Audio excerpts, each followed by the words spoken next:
Hey y'all. So today I'm going to make an ear-to-ear softly spoken video. I had mentioned in another video a story that I wanted to tell y'all. And it's a little bit of an embarrassing story. And I thought that I would tell that as well as a couple of other embarrassing stories. And that way I could kind of experiment with making a video that's hopefully tingly and relaxing, but one in which part of that relaxation comes from hopefully making you laugh a little. So, alright, real quick, I have some tea again, because I still have a cough.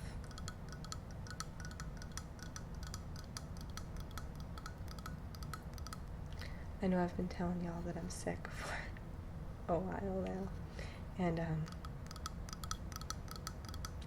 I actually don't even feel that sick at all anymore. The cough is just really persistent, so I'm fine. I'm just coughing a little bit still, so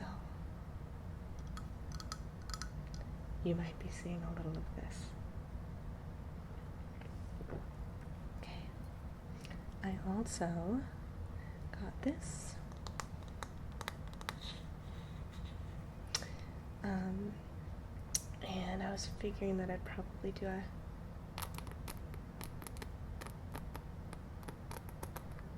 hair brushing video sometime soon, but as I was walking over to my camera, I saw this lying out, and I thought, hey,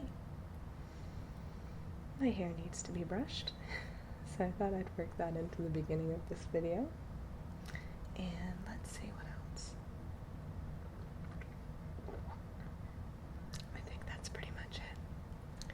And my hair is pretty tangled now, so hopefully the brushing thing will be relaxing and not painful to watch. We'll see.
Stop procrastinating, right? Alright, so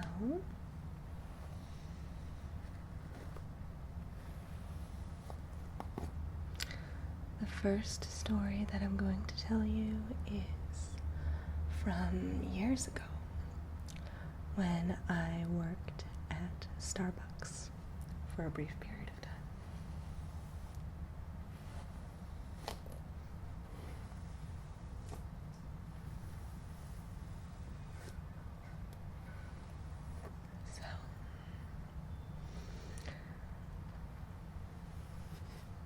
A lot of people make jokes about the drink sizes at Starbucks, which are tall, grande, venti. You know, there's a lot of what's wrong with small, medium, and large. And there's actually a pretty good explanation for that, for those of you who don't know. And that is that back in the day, when Starbucks first opened, Americans drank reasonably sized coffees. Not the enormous coffees that we all drink now, and that I drink too. I'm no exception. So back then the sizes were short and tall. Short and tall, they're two sizes. And as far as I know, if you go to a Starbucks, you can still order a short, or you could up until a few years ago, which is something not a lot of people know.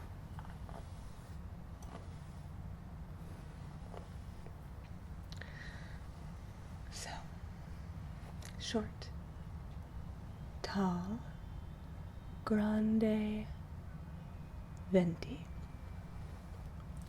One day I was working at Starbucks, and I was restocking the pastry case. You know, putting bagels and brownies on little plates.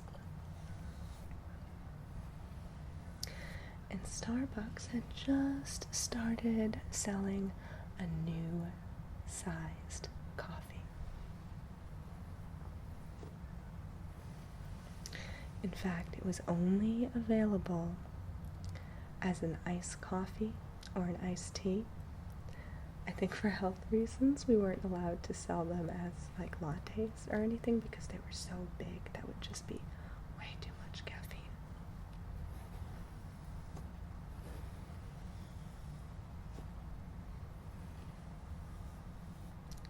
So, we had just started selling the Trenta.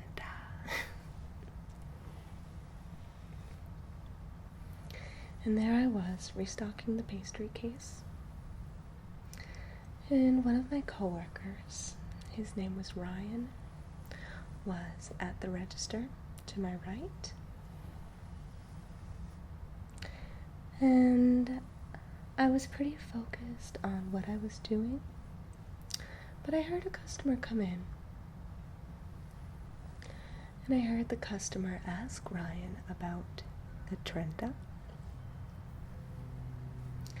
And Ryan thought about it, and he said, well, it's great if you really like coffee, but it is awfully large. And then Ryan turned to me and asked me for my opinion. What do you think? He said. And without looking up from the pastry case, I said, man, that Trenta is great, but you're right, it's a lot. You need 2 hands to handle that thing. And then there was an awkward silence.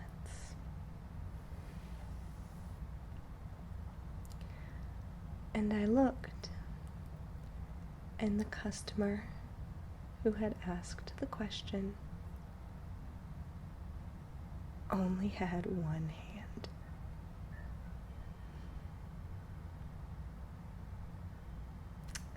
So, not one of us 3, acknowledged what had just happened. The one-handed guy just ordered his drink. He did not order a Trenta. Ordered his drink and left. And Ryan just turned and looked at me. And I died. I just started laughing and crying at the same time. I was horrified.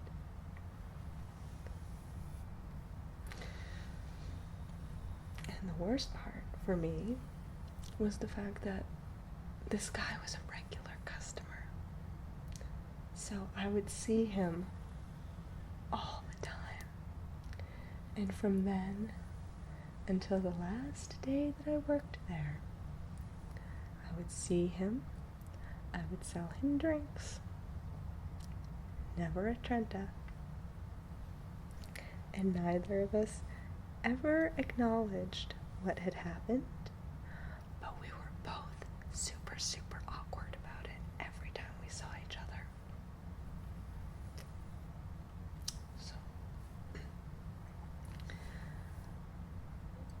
the lesson that I took from that is that now, when something awkward happens, I try to just call it out as soon as it happens. Just be like, well, that was a horribly awkward moment, and I'm sorry.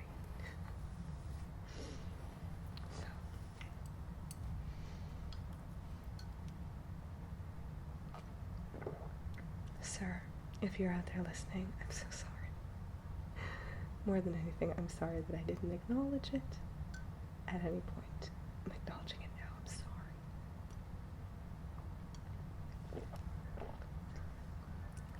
Second story.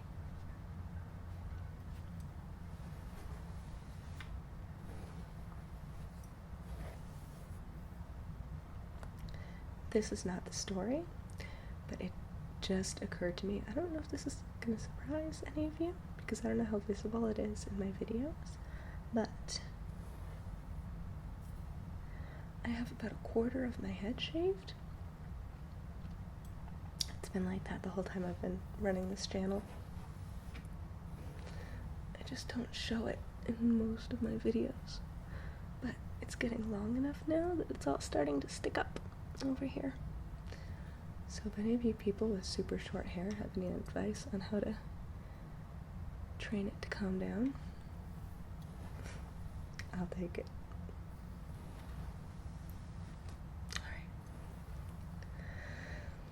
Alright. Second story.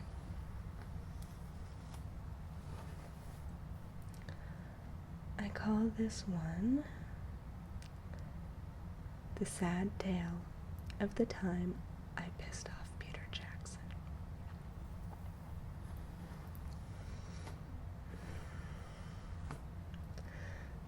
Most of you probably know this, but for those of you who don't, Peter Jackson is a film director, and he is most well known for directing the Lord of the Rings trilogy. He also directed the more recent Hobbit movies.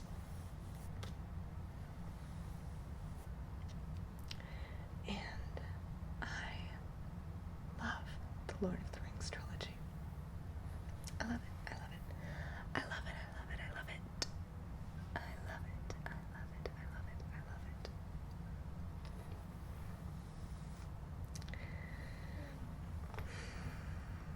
it. And I had a great opportunity a couple of years ago to go to a film event, and Peter Jackson was going to be there. We were going to watch a bunch of movies, and one of the movies was going to be an early screening of the first Hobbit movie. At that point, I believe it had already premiered in New Zealand, maybe a couple weeks before, but it wasn't playing in the US yet. So it was very exciting. And Peter Jackson was going to be there.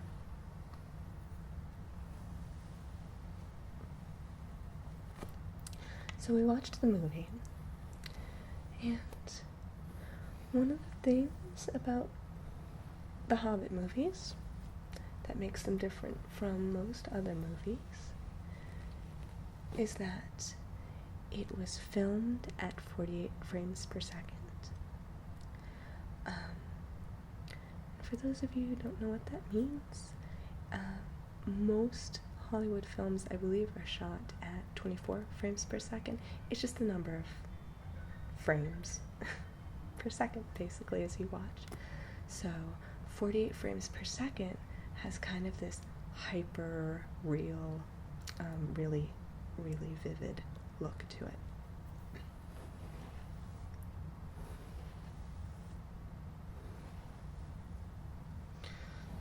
So we watched the movie in 48 frames per second, and at the end, Peter Jackson did a Q&A. And I really wanted to ask a question that would impress him.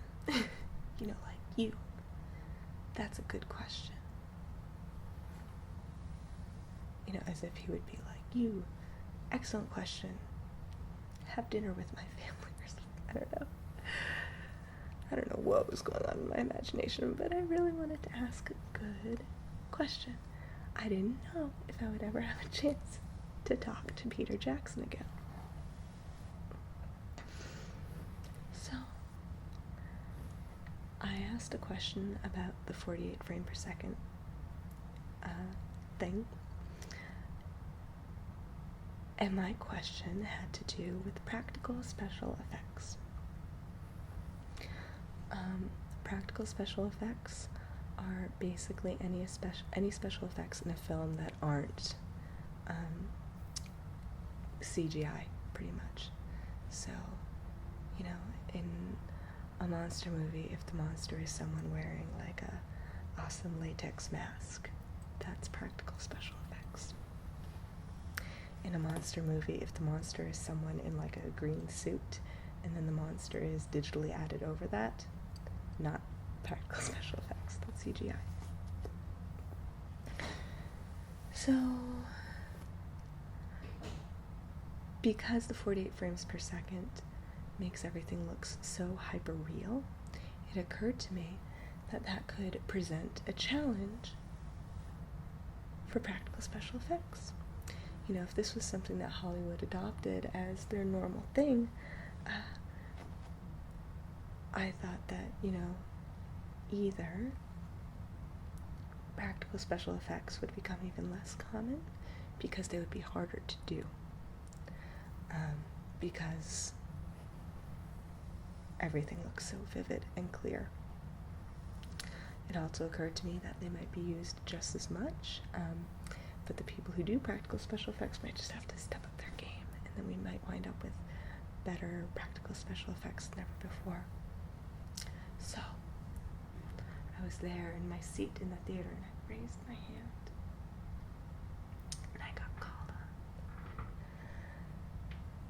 And I asked my question, and I said, with 48 frames per second, everything looks so vivid and crisp. What impact, if any, do you think the use of 48 frames per second would have on the use of practical special effects in film?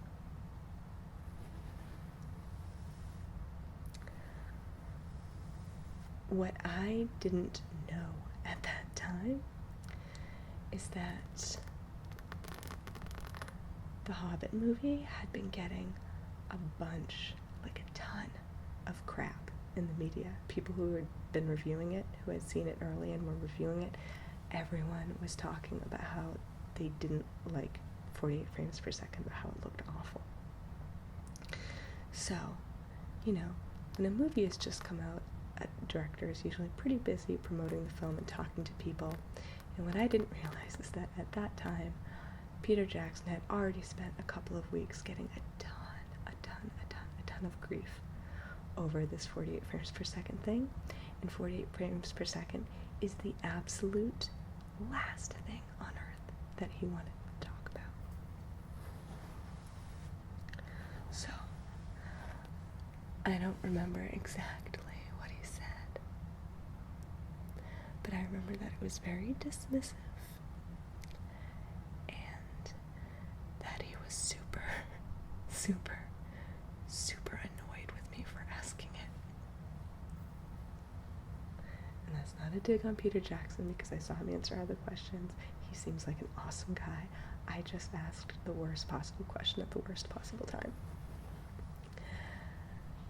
And when he finished with my question, when he finished dismissing my question and moved on to the next person, I just sat back in my seat, and I was so sad. All I could think over and over and over again was, I just pissed off Peter Jackson. That's what I did that day. I pissed off Peter Jackson.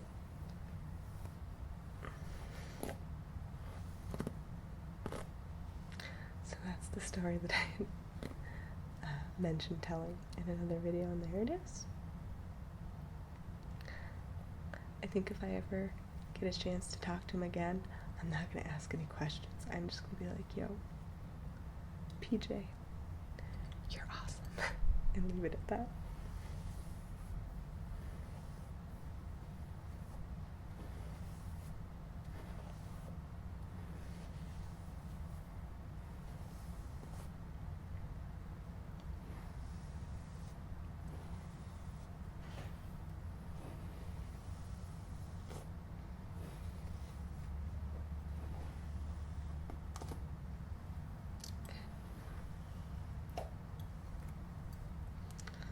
A little more tea and then my last story.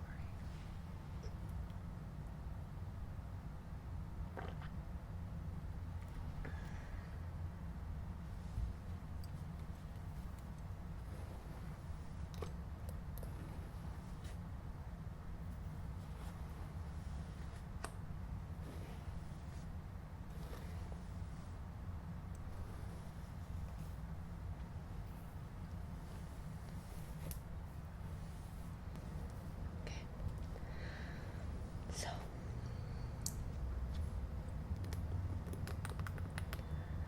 I have a little bit of a problem with my sense of humor. I don't have a very good joke filter. And by that, I mean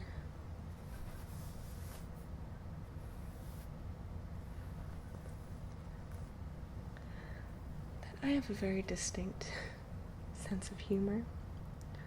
It can be a little out there sometimes. And not everyone appreciates it.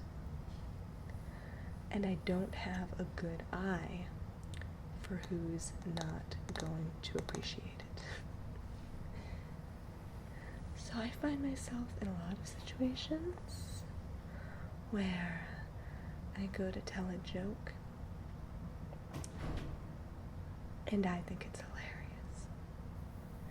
And I will be able to immediately see on the face of the other person that that joke was not for them. And they don't think it's funny. And they think I'm just crazy. So, my favorite, most cherished example of that was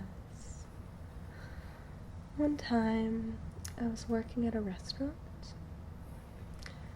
and it was a slightly more upscale restaurant. And I was waiting on a table, and it was a group of 4 adults who were probably late 40s, early 50s. Very well dressed, and I was taking their drink order,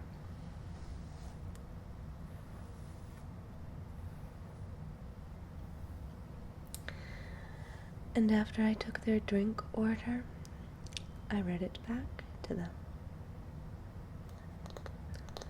So I looked at each one of them and I read back their order, something like draft beer, glass of wine, gin martini, scotch on the rocks. And then, as I looked to them for confirmation that I had gotten everything, the gentleman who had ordered the martini said, "Don't forget that I want a glass of the dirty rocks on the side." For those of you who don't know, dirty rocks would be the ice that the martini was shaken or stirred with. It's usually left behind when the drink is strained, but some people like to have those specific ice cubes on the side. So he said, don't forget that I wanted the dirty rocks on the side. So I smiled and I said, I wouldn't dream of it, sir. And I turned and I started to walk away.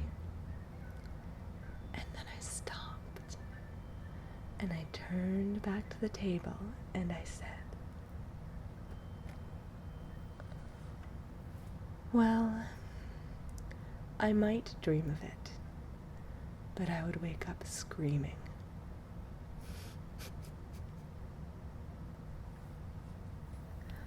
Which to some people might have been a very funny joke. Not for these people. They not only thought that it was not funny, they were super, super, super creeped out by me. I could see it on their faces. All four of them, their faces just went.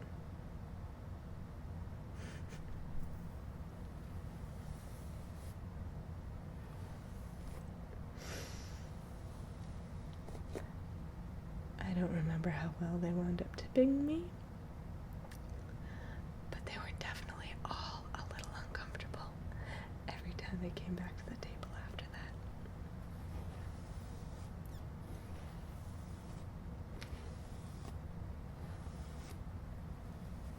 So,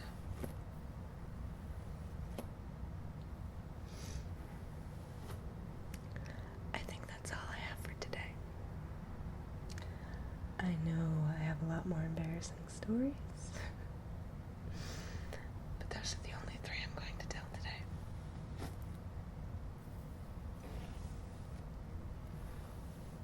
So,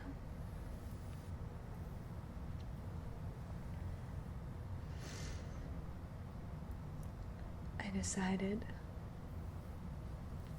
a long time ago. There's a quote that's relevant to this. I'll find it, and I'll try to find it, and I'll post it down in the description box if I can think of it. I decided a long time ago that almost any scary, embarrassing, freaky event is worth enduring if you can make a good story about it. So, thank you so much for watching.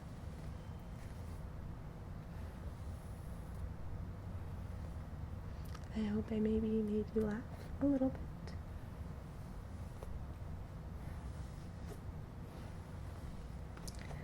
And if you have any awesome, embarrassing stories that you really want to get off your chest, please feel free to leave a comment below.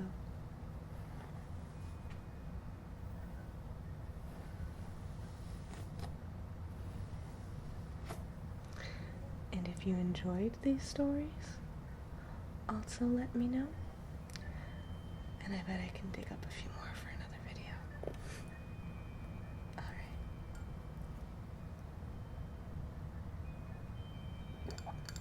Thanks so much, y'all. I really, really appreciate all your views, all your comments, all your likes. Wherever you are, whatever you're doing, I hope you have an awesome day or evening. Thanks.